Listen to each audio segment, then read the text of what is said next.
I'm William. Quick nod ahead. How many people here actually watch football? Yes. So, pretty much everybody. It's the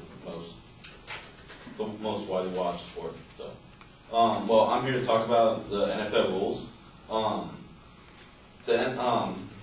lot of people are complaining about how all these new NFL rules that fine players for contact, hitting, and kicking them out of games is hurting the game. But I believe that all these rules are actually there to help keep players healthy, because without players, there's no real game. So, I'm going to prove this claim through showing you how the players over the past few decades have grown in size massively, how this has led to more concussions, especially from linemen, and especially when linemen get into the backfield and start hitting on the quarterback, and thirdly, how many skilled players, such as wide receivers, defensive backs, quarterbacks, they need more protection. They need more rules protecting them, because players aren't so much going for tackles anymore. They're not playing the game. They're going for highlight hits. They want that one big SportsCenter hit. So first off, players, specifically linemen, have continued to grow in both size and athleticism. A survey from, his name is Chase Stewart. He's an NFL blogger. He researches through the NFL and comes up with a bunch of statistics. But he says tight ends, of course, have ballooned. They've gained about 30 pounds, and a tight end often possesses the most impressive combination of size and speed. There's a lot of muscle on them. Tackles and guards have each put on 60 pounds, an incredible amount. The size of offensive linemen today is perhaps the biggest difference between the beginning of the modern era and now. The defensive players, they've kept up with them, not as much because defense is more speed skill, but even a 300-pound O lineman and a 200-pound AD lineman, then clashing together is going to create some problems. Many people believe that concussions are the results of actual bruising to the brain. That's false. Concussions, the medical term, is just a whiplash of the brain. It can cause anything from loss of consciousness to down the road medical problems. There was actually a survey where about 1,000 ex-NFL players were surveyed that had had at least one concussion in their whole time playing. They ended up having mental problems such as depression, loss of memory, and a bunch of other things. But the size, not only concussions,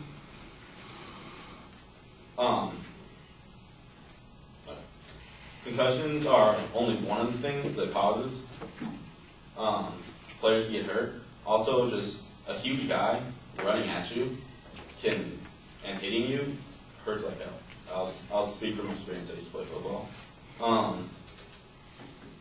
But just over and over, this hitting and hitting and hitting, it causes massive amounts of damage to the body over time, especially if you have a career over 7, 8, 9, 10, 12 years. Anything can happen from twisted ankles, blown out knees, to fractured bones. It just takes one play for one of the greatest players in the game to, that's it, they're done with. But the NFL, to try and prevent these, has been putting in new rules, such as concussion rules. The New York Times says that the NFL has instituted new rules that require a player who exhibit any significant signs of concussion to be removed from a game or practice and be barred from returning the same day. It's because before, it was, can you see straight? All right, get back in there. And all these players were just stacking concussions on concussions.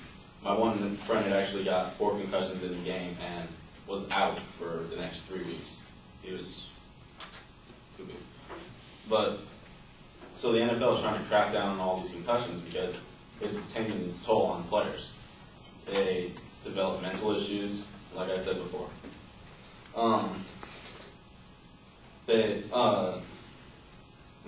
My third point, is that many of the, not just linemen, but other players need protection, such as Joe Theismann.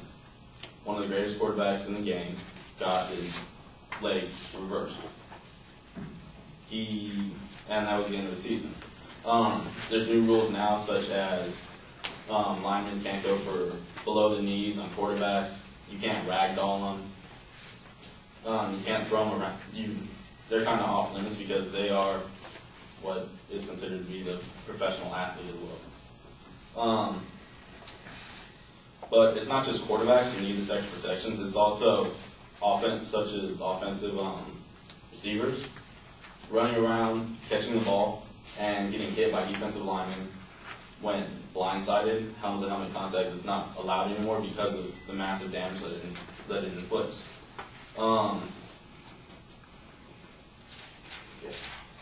The field has just become really unsafe as people have grown and become more athletic.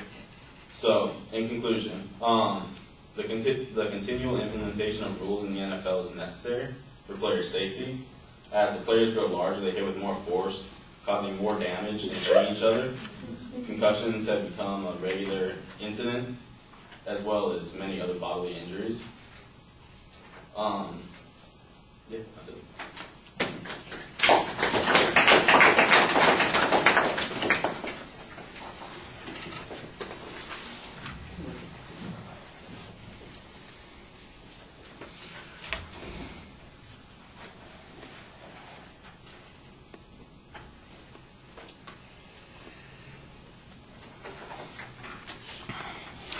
All right, I didn't think the proposition was very clear at the beginning. Actually, I thought at the end of the speech you had a better summary that clarified what your point was and actually made those secondary points sound more like claims. At the beginning of the speech, they sounded nearly like signposts for the structure of information that you're presenting rather than inferences and declarative statements. You did a good job signposting those points in the body of the speech, although I think the second one was not as highlighted as clearly as the first and the third ones were. On your evidence, you've got hypotheticals on injuries, and then you've got one example that you make a reference to in passing, and that's the Theismann case. We don't have any evidence that tells us that the injury Theismann suffered was a result of a blow or a tackle that was illegal or that is currently illegal, and you need that to show that this is an illustration that makes the point that you've got there.